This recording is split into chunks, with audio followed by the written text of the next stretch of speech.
Jangan lupa subscribe YouTube channel Metro TV News dan jangan lupa nyalakan notifikasinya.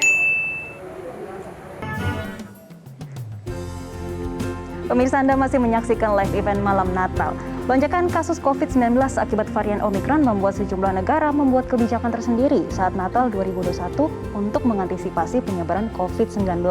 Di Belanda, pemerintah memberlakukan kebijakan lockdown, sementara pemerintah Italia hanya memberlakukan pengetatan kegiatan masyarakat. Iya, untuk informasi selengkapnya kita akan simak informasi dari kontributor Metro TV di Deventer, Belanda, dan juga ada Mbak Yuke Mayarati dan kontributor Metro TV di Milan, Italia, Rizka Wulandari. Kita langsung sapa keduanya. Mungkin saya pertama mau ke Belanda dulu, ada Mbak Yuke Mayarati. Selamat malam waktu Indonesia, Mbak Yuke. Mbak Yuke, bisa dijelaskan bagaimana terkait dengan suasana Natal di sana di tengah Belanda yang saat ini tengah diterapkan kebijakan lockdown? Ya, selamat sore waktu Belanda, Jason dan Jessie. Jadi suasana tahun ini relatif sepi karena pemerintah Belanda sejak 19 Desember lalu sudah menerapkan lockdown di seluruh Belanda yang berlaku sampai 14 Januari tahun depan 2022. Dan kebijakan ini antara lain menutup semua toko, menutup hotel, restoran, sekolah, dan tempat keramaian lainnya.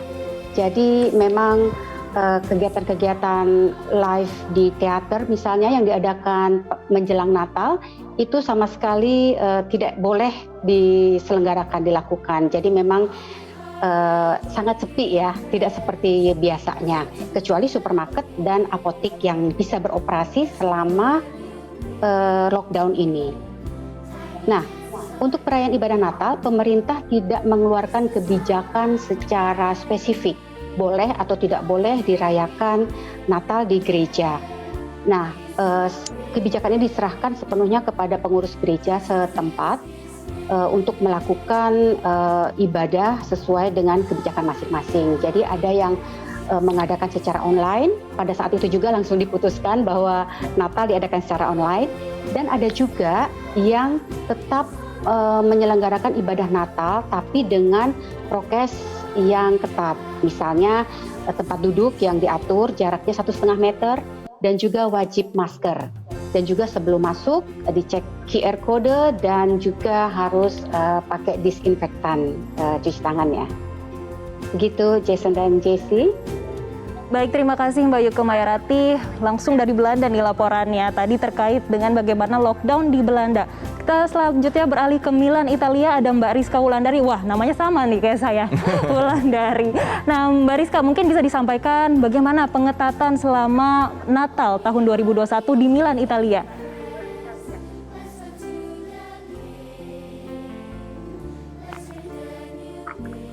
Mbak Rizka, sudahkah mendengar kami? Mbak Rizka? Mbak Rizka?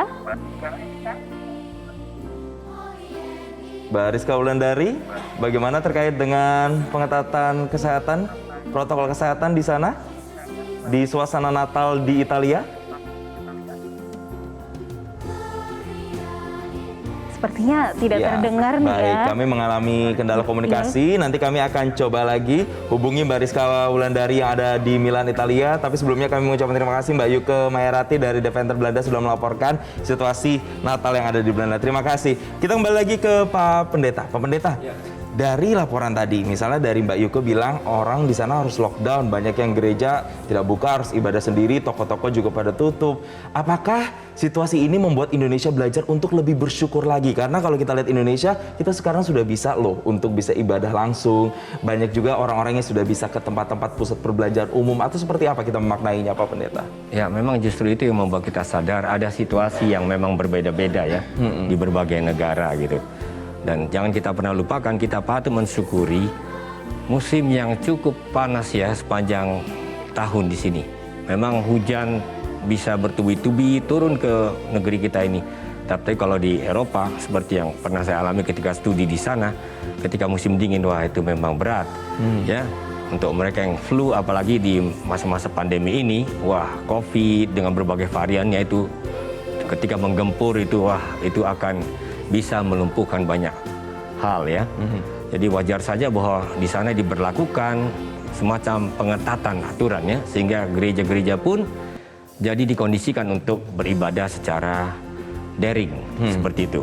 Saya kira ini lagi-lagi merupakan bagian kewaspadaan dan tanggung jawab kita ya sebagai manusia, bahwa kita bukan hanya peduli pada diri kita sendiri, tapi kita peduli kepada sesama.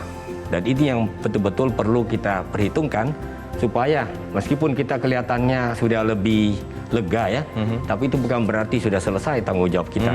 Karena masih ada tanggung jawab kita untuk merawat kehidupan, peduli kepada orang-orang yang rentan terhadap pemaparan atau terpaparnya virus ini. Saya rasa itu bagian dari iman kita juga ya. Makanya kita bukan hanya melihat diri kita, tapi kita selalu ingin melihat bagaimana itu juga berlaku untuk orang lain.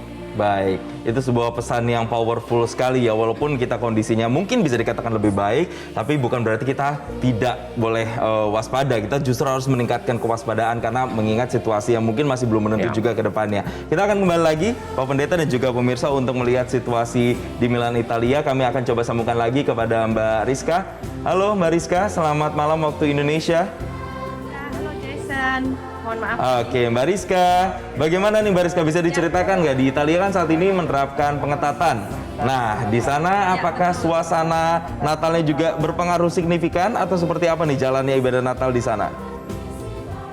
Jessica dan Jason, dapat saya sampaikan bahwa tahun ini Italia malah meriah karena kami sudah melakukan lockdown total tahun lalu ya. Mungkin Jessica sama Jason ingat bahwa pada tahun 2020 sejak November Italia memutuskan untuk membuat seluruh areanya menjadi zona merah, sehingga Natal tahun lalu sangat-sangat sepi, sangat-sangat mencekam kalau boleh disampaikan ya. Nah, saat tahun ini setelah Italia melakukan vaksinasi, kami juga lockdown yang cukup panjang dalam berbagai status warna. Waktu itu ada merah, kemudian kami menjadi orange, kemudian kami menjadi kuning, sampai akhirnya menjadi putih. Dan pada saat ini tahun ini Italia status merah tidak ada. Yang ada adalah 4 region dalam situasi status kuning. Artinya situasinya membaik dibanding tahun lalu. Selain itu juga memang ada ancaman Omikron yang luar biasa ya. Setiap hari kasusnya double di Italia. Tapi masih lebih baik dibandingkan negara-negara lain di Eropa. Karena juga ada vaksinasi yang cukup mengcover 70% warga. Dan ini sangat signifikan. Ini memberikan perbedaan yang sangat signifikan dibanding dengan negara-negara lain. Selain itu juga di Italia seperti biasa persiapan membuat kue, ya warga tetap antusias, kemudian juga membeli kado-kado, hadiah-hadiah Natal, antrian di toko-toko mainan, antrian di toko-toko pakaian juga menjadi terlihat di mana-mana ya. Sementara tahun lalu ini tidak ada gitu. Dan selain itu juga pasar Natal yang lokal, nasional bahkan internasional kembali diadakan di Italia, tapi dengan catatan kami harus menggunakan Green Pass untuk masuk dan juga untuk makan di restoran dan sebagainya. Nah, ini juga menjadi kesempatan baik bagi Indonesia untuk terlibat kembali di dalam acara rangkaian pameran kerajinan Natal di Italia ya. Kemarin juga dari KBRI Roma hadir, nanti mungkin akan bicara dari KBRI Roma. Jadi ini adalah sebuah keberhasilan setelah Italia melakukan pengorbanan yang sangat panjang tahun lalu. Di acara ini pada tahun ini berbagai kegiatan Natal kembali bisa dilakukan dengan normal, tapi dengan catatan masker harus tetap digunakan. Dan kami sudah juga banyak penyesuaian dan juga banyak kegiatan-kegiatan di masa Natal ini yang sudah bisa dilakukan oleh warga di Italia dan lebih baik kondisinya dibandingkan dengan tahun sebelumnya. Terima kasih Mbak Rizka Wulandari melaporkan langsung dari Milan, Italia, dan selamat Natal Mbak Rizka.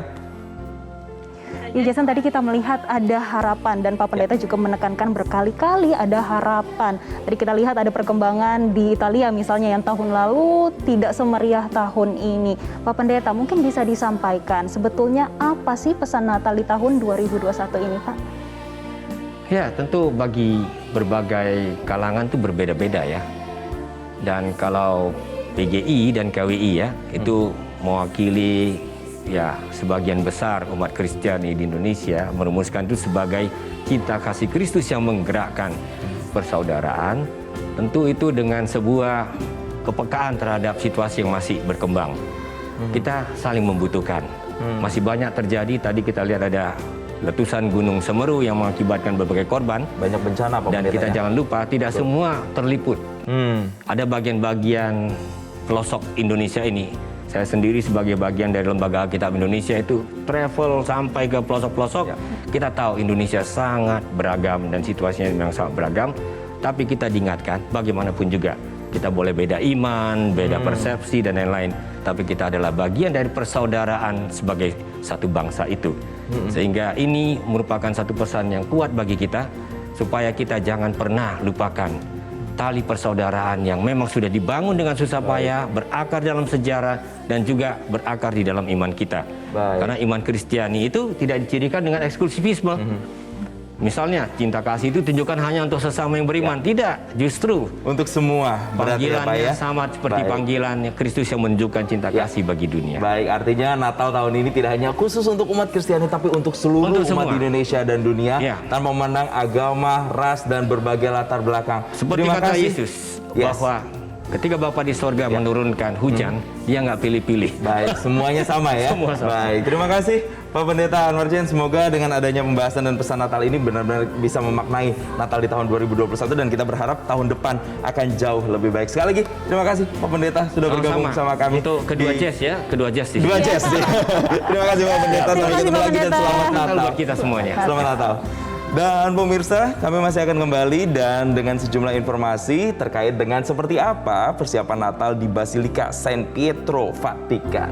Dan informasi selengkapnya usai jeda berikut ini.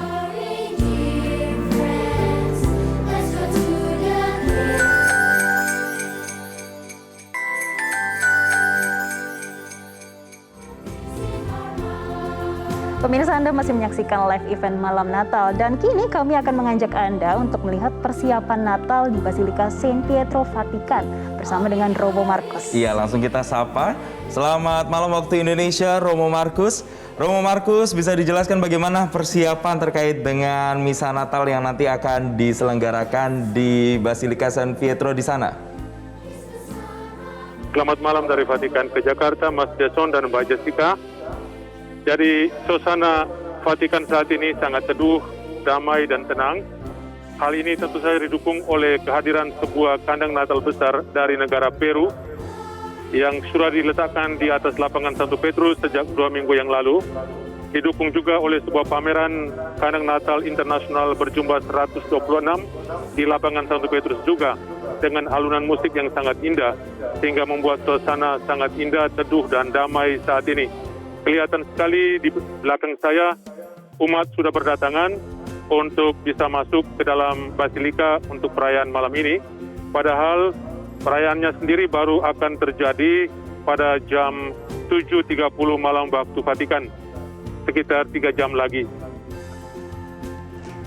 Ya, Romo, tadi Romo sudah menyampaikan bagaimana kondisi di sana. Mungkin bisa disampaikan perbedaan kondisi tahun ini, Natal tahun ini dengan tahun 2020 yang lalu. Karena kita tahu pandemi COVID-19 di tahun 2020 tentunya pada bulan Desember ini lagi naik-naiknya. Gimana kalau tahun ini nih, Romo? Benar sekali Mbak Jessica, jadi kita lihat ada perbedaan yang cukup besar. Kalau tahun lalu Natal terjadi persis pada saat Roma sedang lockdown. Dan saat itu jumlah umat yang datang juga hanya sedikit. Tempat duduk di dalam Basilika Santo Petrus di belakang saya juga sangat dibatasi. Dan perayaannya sendiri terjadi di satu kapel yang lebih kecil. Sedangkan pada malam ini saya sendiri sudah hadir di dalam Basilika Santo Petrus sebelumnya. Menyaksikan persiapannya dari dalam. Persiapannya sudah sangat matang. Jumlah kursinya jauh lebih banyak dari tahun kemarin. Dari kapasitas 4.000 orang untuk Basilika Santo Petrus, tahun ini diredusir mungkin setengahnya, sekitar 2.000 orang boleh masuk pada malam hari ini. Romo Markus, lalu kapan ini tepatnya Paus akan memberikan pesan Natal di sana? Pesan Natal dari Sri Paus Fransiskus akan disampaikan oleh beliau sendiri pada hari Sabtu tanggal 25 Desember, tepatnya siang hari waktu Vatikan. Baik, terima kasih Romo Markus atas laporan langsung Anda dari Vatikan dan selamat Natal, salam untuk warga Indonesia yang juga ada di Vatikan. Iya, tadi kita sudah lihat ya, Jessica dan juga pemirsa, banyak sekali perbaikan yang kita bisa lihat di Natal tahun ini di sejumlah negara, tidak hanya di Italia tapi juga di Belanda, termasuk di Indonesia. Kita juga melihat bagaimana antusiasmenya nih dari tahun sebelumnya sama tahun ini ada ternyata perbedaannya, ternyata lebih baik kondisinya saat ini. Tentunya ini memberikan harapan pada Natal tahun 2021 ini, Jason. Seantusias saya untuk melihat informasi yang akan kami sajikan berikut ini untuk Anda.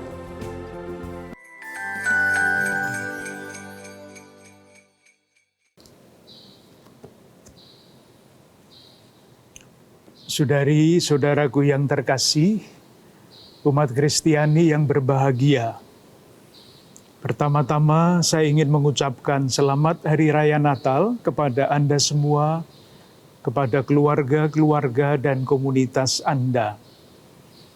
Semoga kedatangan Tuhan Yesus Kristus sebagai wujud perhatian dan kepedulian Allah kepada kita, sungguh-sungguh kita alami di dalam diri kita masing-masing, di tengah-tengah keluarga-keluarga kita, di tengah umat, dan tentu saja harapannya juga di tengah-tengah masyarakat kita. Para pimpinan gereja di Indonesia memilih tema Natal untuk tahun ini, Cinta Kasih Kristus Menggerakkan Persaudaraan. Tema ini dipilih untuk meneguhkan apa yang sudah kita kerjakan, khususnya di masa wabah pandemi COVID-19 ini. Kita semua boleh bangga karena berkat persaudaraan yang sudah terjalin di tengah-tengah masyarakat kita, keadaan kita sudah jauh lebih baik dibandingkan ketika wabah ini secara puncak menyerang masyarakat kita. Sekarang jauh lebih baik. Karena apa? Karena persaudaraan kita. Saling membantu, saling meneguhkan, dan saling berkorban untuk itu. Tetapi, kendati suasana COVID-19 ini sudah landai atau bahkan menurun, tetapi dampak-dampak yang diakibatkan oleh COVID-19 ini masih sangat dahsyat. Kita membutuhkan persaudaraan yang lebih erat, persaudaraan yang lebih kuat untuk keluar dari dampak-dampak COVID-19 yang melanda masyarakat kita dan bangsa kita. Dan luar biasa sekali, Jason, kita melihat bagaimana sukacita dan juga damai Natal meskipun di tengah pandemi COVID-19. Kita melihat ada harapan. Betul. Dan juga bagaimana kita harus bisa mempererat tali persaudaraan dan justru harus inklusif ya, bukan eksklusif tadi pesannya. Betul, seperti kata Pak Pendeta Anwarcen tadi ya, dan untuk Natal tahun ini bukan hanya untuk umat Kristiani saja, tapi untuk seluruh umat manusia yang ada di dunia termasuk di Indonesia, karena kasih dan cinta itu tidak hanya untuk sesama satu iman saja, tetapi juga orang-orang yang berbeda latar belakang, suku, dan agama. Dan informasi tadi juga sekaligus mengakhiri kebersamaan kita di live event Malam Natal 2021 kali ini. Mewakili rekan-rekan yang bertugas, saya Jason Sambo. Dan saya Jessica Landari mengucapkan selamat Malam Natal. Dan Tuhan Yesus memberkati. Salam selamat Natal semuanya.